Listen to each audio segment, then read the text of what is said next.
vamos falar agora sobre uma outra classe de lipídios, que são os lipídios estruturais de membrana.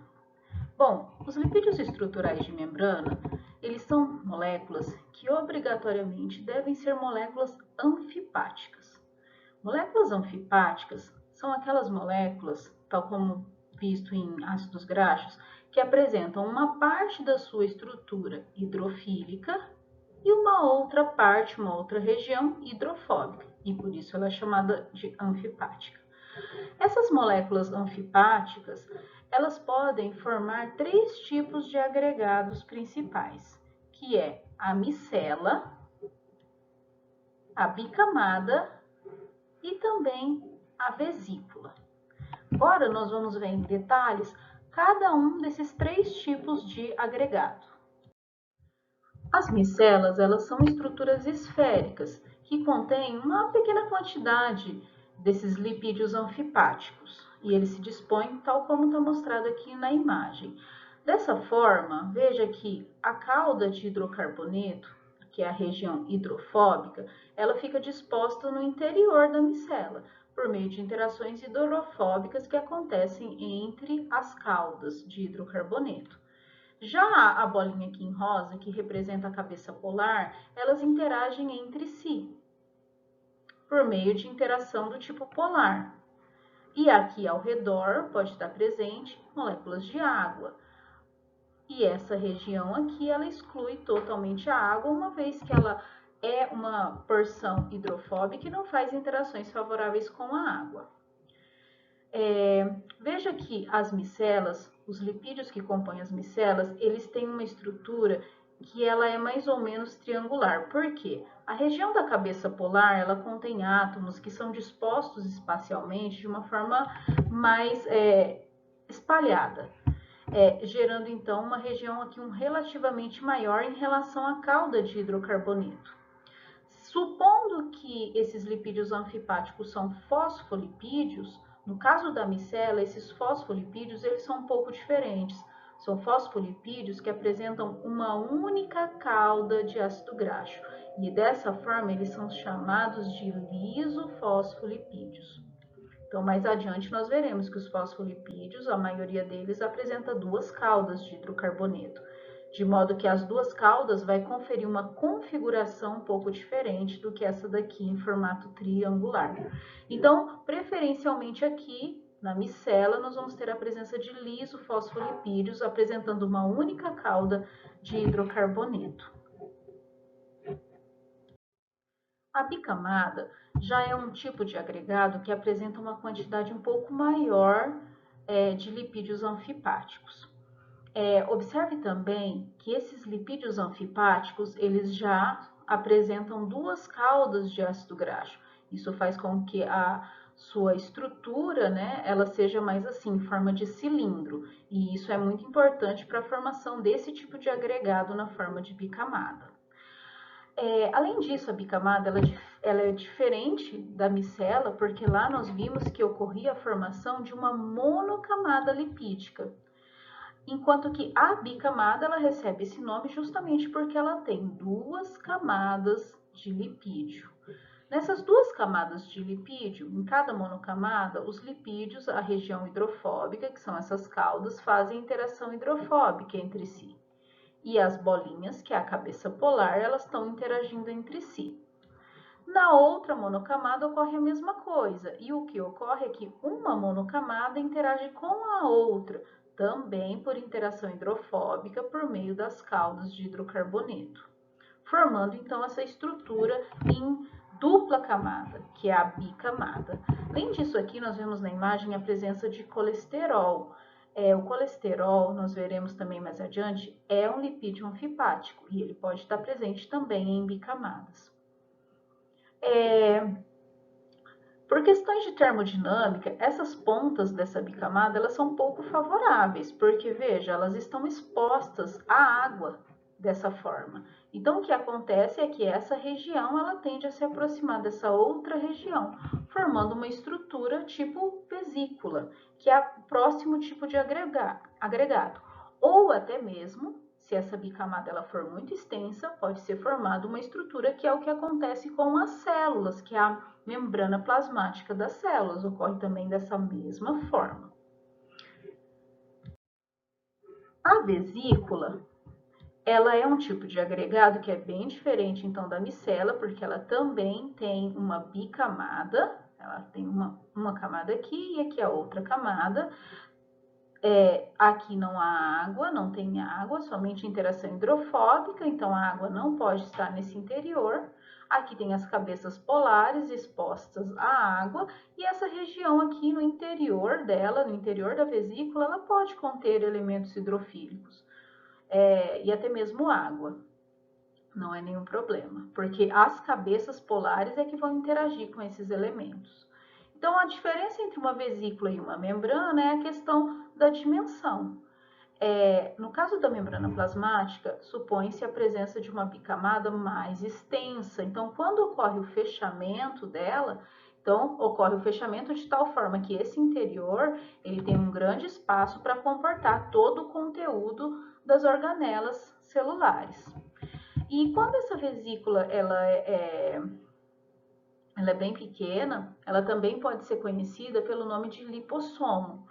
Atualmente, o lipossomo ele é um sistema muito utilizado para delivery de drogas, principalmente drogas com elevada toxicidade, porque elas vão permitir a liberação lenta, pouco a pouco, da droga, e isso é importante para reduzir a toxicidade dela no organismo. Os tipos de lipídios que são encontrados na membrana plasmática, então nós já vimos que são todos anfipáticos, mas eu trouxe aqui para vocês os principais tipos que podem ser encontrados, que são os fosfolipídios, os glicolipídios, os esfingolipídios e também os esteróis. Então, nós vamos agora ver como é a estrutura, no modo bem geral, a estrutura desses lipídios anfipáticos de membrana. Começando então pelos fosfolipídios. Bom, os fosfolipídios eles têm uma estrutura geral contendo uma molécula de glicerol, né, assim como nós vimos lá para o triacilglicerol. Nessa molécula de glicerol, que tem 3 hidroxilas, né, não está mostrando aqui, mas isso é um desenho esquemático. Nessas hidroxilas, 2 delas vai fazer ligação com o ácido graxo, por meio de uma ligação do tipo éster, tal como ocorre também no triacilglicerol. E também ocorre aquele anulamento de polaridade na região do ácido graxo, fazendo então com que toda essa região aqui da molécula do fosfolipídio seja hidrofóbica, ou neutra, ou apolar. E a região polar da molécula, já que ela é uma molécula anfipática, é dada pela presença obrigatória de um fosfato e uma outra estrutura também hidrofílica que é chamado de grupo cabeça. Então, o fosfato é importante, né, que vai dar essa característica para o lipídio, sendo chamado de fosfolipídio, e a variação no grupo cabeça vai gerar os diferentes fosfolipídios. Então, como exemplo aqui, olha lá, se o grupo cabeça for a colina, então o fosfolipídio resultante é a fosfatidilcolina. E se o grupo cabeça for a etanolamina, o fosfolipídio resultante é a fosfatidiletanolamina. Um outro tipo de lipídio de membrana são os esfingolipídios. Os esfingolipídios eles têm uma estrutura um pouco diferente dos fosfolipídios, porque eles não são derivados do glicerol, e sim, eles são derivados da esfingosina. A esfingosina ela entra na estrutura do esfingolipídio substituindo tanto o glicerol, que ficava nessa região, quanto o ácido graxo. Então, ao invés de ter um glicerol e um ácido graxo aqui, o esfingolipídio ele tem uma estrutura chamada de esfingosina. Ligado nessa esfingosina existe um outro ácido graxo e aqui em azul um grupo cabeça, que confere o caráter apolar para essa molécula. Toda essa região aqui da esfingosina mais o ácido graxo ela é chamada de ceramida. E ela é uma região hidrofóbica da molécula, apolar. Já o grupo cabeça, ele pode apresentar variações, podendo apresentar diferentes estruturas, e que vai resultar em diferentes esfingolipídios. Como exemplo, nós temos aqui as esfingomielinas, ou os glicoesfingolipídios neutros, chamados de cerebrosídeo e globosídeos, que apresentam na sua estrutura carboidratos do tipo neutro. E tem também os gangliosídeos, os esfingolipídios que são gangliosídeos, que aí, no caso do grupo cabeça, eles vão apresentar pelo menos um tipo de açúcar um pouco diferente, que apresenta carga, que é o ácido ciánico. Essa região, ela é a região polar da molécula. Uma coisa interessante relacionada aos glicoesfingolipídios é que eles vão determinar o tipo sanguíneo do indivíduo. Então, o sistema ABO é baseado na presença de diferentes antígenos na superfície. E esses antígenos, eles são glicoesfingolipídios, que vão apresentar variação na região do carboidrato, do açúcar.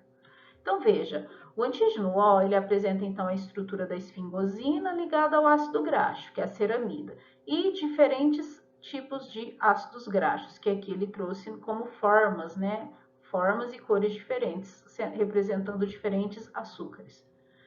Já o antígeno A, ele tem a mesma estrutura praticamente do antígeno O, com a diferença aqui de um outro carboidrato a mais, um outro resíduo de açúcar diferente. E o antígeno B, ele também tem a mesma estrutura do antígeno O, tendo aqui nessa região um outro tipo de açúcar. O indivíduo que apresenta o antígeno O, ele é o tipo sanguíneo O. Se ele tem o antígeno A, é o tipo sanguíneo A. O tipo B tem o antígeno B. E o tipo AB, ele apresenta os dois antígenos, A e B. E esse antígeno A e o antígeno B, para o indivíduo que tem o antígeno O, ele vai gerar uma certa... vai ser uma molécula estranha para o organismo do indivíduo, que é o tipo O. Por quê? Porque o tipo O, ele reconhece toda essa estrutura que ele tem, que faz parte do organismo dele, mas esse açúcar diferente nessa posição faz com que seja gerado o quê? Anticorpos no organismo para se defender contra esse antígeno A ou contra o antígeno B. O restante da estrutura, ele reconhece como própria, porque ele tem também no seu organismo.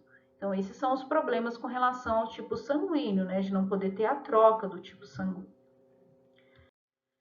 Ainda, um outro tipo de lipídio são os glicolipídios, que são bem similares ao fosfolipídio, porque apresenta também o glicerol, dois ácidos graxos, sendo que toda essa região aqui ela é hidrofóbica, e a cabeça polar, ela é um carboidrato, E diferente dos fosfolipídios, que sempre tem o fosfato nessa região, aqui você pode até ter um fosfato ligado a um carboidrato, mas na maioria das vezes é somente um carboidrato. E aí vão ser vários tipos de carboidrato ou oligosacarídeos formando diferentes glicolipídios. Lembrando que todos esses lipídios eles estão na membrana plasmática da célula. E por fim, os esteróis. Os esteróis eles já têm uma estrutura bem diferenciada, porque eles apresentam um sistema de anéis fundidos, formando essa estrutura aqui, toda de carbono e hidrogênio. Ligado a esses anéis, existe ainda uma cauda de hidrocarboneto, e no colesterol, toda essa região aqui, ela é apolar. Então, ela fica mergulhada no meio ao lado das caudas de ácido graxo dos outros lipídios. E essa hidroxila que é que confere polaridade para a molécula e faz com que ela seja uma molécula anfipática. O colesterol ele é muito importante, esse é o colesterol, né, que é um esterol, é o principal esterol dos tecidos de animais, da célula de animal, e ele é muito importante no organismo não só porque está na membrana plasmática, mas porque ele pode gerar diferentes compostos, como, por exemplo, os ácidos biliares, importante na digestão de lipídios, pode formar também diferentes hormônios, além de estar presente em estruturas que são chamadas de lipoproteínas, responsáveis por fazer o transporte de lipídios no sangue dos indivíduos, transportando esses lipídios para diferentes tecidos. Então, ele tem função muito importante que vai além da sua presença na membrana plasmática.